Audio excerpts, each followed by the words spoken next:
And welcome back to the show. We are talking about a journey to Jubilee, a tour on Belle Meade Plantation. Bridget Jones is the director of African American Studies there. And before we took a break, we were talking about what it's like to have that experience and how you make it not just a tour that you just go and see and look, but one that you hope gives people the feeling of walking in the shoes of a slave. Mm-hmm. And I just wondered the reaction about that. And who's taking the tour? So my tours are definitely predominantly white. I think it's amazing, actually, that many white people want to come and hear this topic and hear it truthfully. I get a lot of people. Do they, though, or are they curious? I think it starts with curiosity. Okay. You come into the front door, you get to the ticket desk, and you see 1,000 different tour options. Yes. The person that's selling you your ticket is going to break down all those tour options. And then you hear, well, we have the Mansion Experience, where you're going to hear the history of the Harding and Jackson family. And then we have Journey to Jubilee, that's going to focus solely on enslavement. And as a person that has worked at the ticket desk, you have two types of people. Mm-hmm. You have people that are going to go, oh, wow, I really want to take that tour. Is there one coming up soon? And then you have that person that's like, I'm on vacation.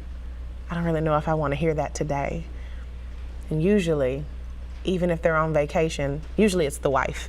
The wife is the one that's like, I don't care, I want to do it. We'll just do both tours. And that brings a certain level of curiosity and interest when I first get down to that slave cabin and I do that initial introduction. You can always kind of tell who wants to be there and who feels like they were kind of forced to be there because of body language. Now, we do have African American visitorship that has picked up drastically since the start of the tour. Interesting. Which makes me very, very happy. Yeah. Because it's important for us to know our own story, right? It's very important, but historically, just down through time, Black people's story have never really been told at these sites. So Black people quit coming. Interesting. And so I'm very happy that they come now. So on the grounds, and it's been a while since I visited Belle Meade, there is a slave quarter or two. What does it look like when you're starting that tour? So we have a replica of the slave cabin. It's an original slave cabin. It just was not at Belle Meade. Gotcha. So it has been drastically restored. And one side, well, both sides of it is a full exhibit. Just one side focuses on enslavement. The other side will focus on what some of their descendants went on to do post-emancipation. Now, once we get down to the slave cabin, you only see that one cabin. So behind the cabin is a clearing. That clearing is where the original cabins would have been. So there's a small plaque and monument back there to acknowledge what that space would have been. But when you get out there, you're just standing in front of the original slave cabin. I give the tour using an iPad as well. So as you look at this replica, I'm going to show you a picture of what the original cabins look like. We're going to compare and contrast, detail how many people would have lived on each side of the cabin, what that style of cabin is called, and then really begin to give you the ground level information. What is Belle Meade? What type of plantation was it? How many people were here? And then is there a different reaction from your African American tour takers versus your white tour takers? No. In many cases, everyone ends in near tears. Wow. It's just for two different reasons. In many cases, when white put people in tears, it's a sense of guilt in some ways, a sense of ignorance in some ways. I just did not know it was this bad. I know it was bad. I didn't know it was this bad. It's an eye-opening experience. And I did not know that it affected African Americans for this long. I didn't know it really penetrated generations.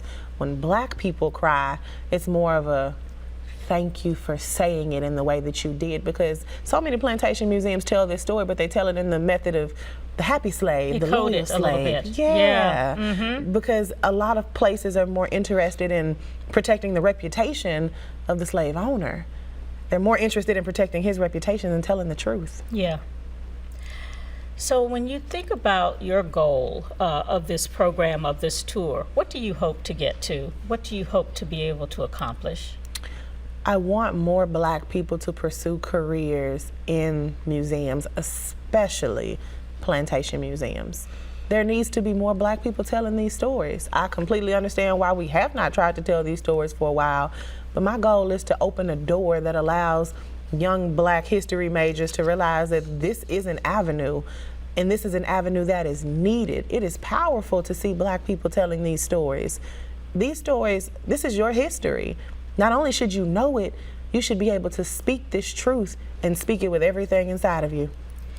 I know your position there at Belle Meade is fairly new, and I wondered, sort of talk a little bit about the behind-the-scenes thinking, and that may have been on the part of the board, to create this place, to create this piece to fit into Belle Meade's history and makeup. Absolutely. Richard Blackett is a former Vanderbilt professor. He's the president of our board, and he is African American. Richard Blackett really, really wanted to push the envelope with Journey to Jubilee, and this is prior to the development of my department and my position.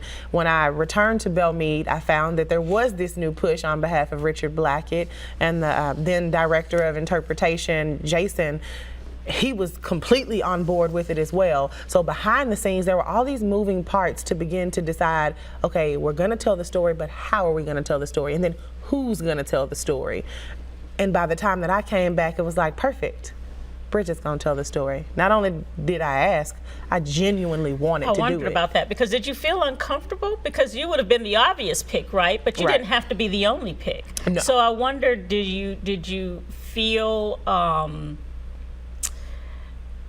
forced into it, or was it a welcome experience because you knew you could tell that story with such power and passion and with true sort of facts around what happened in the experience? Right. No, I wanted to. So when I initially started at Belle Meade in 2015, when I got hired, I let the director at the time know, you know, my focus is African American history. I really want to tell this story, and that opportunity never developed. So when I left, one of the reasons that I decided not to return post having my child is that I could not talk about slavery in the way that I wanted to talk about slavery. And when I came back and this opportunity came available, I just jumped on it because it was literally like everything that I had hoped for was like right here in this moment. So it was a welcomed opportunity. I was proud to do it. I was happy to do it because I feel like I'm doing a service to my ancestors. This is bigger than me. This is making sure that their story gets told for the first time in a long time. There's a story about you and this tour that aired on our local NPR station.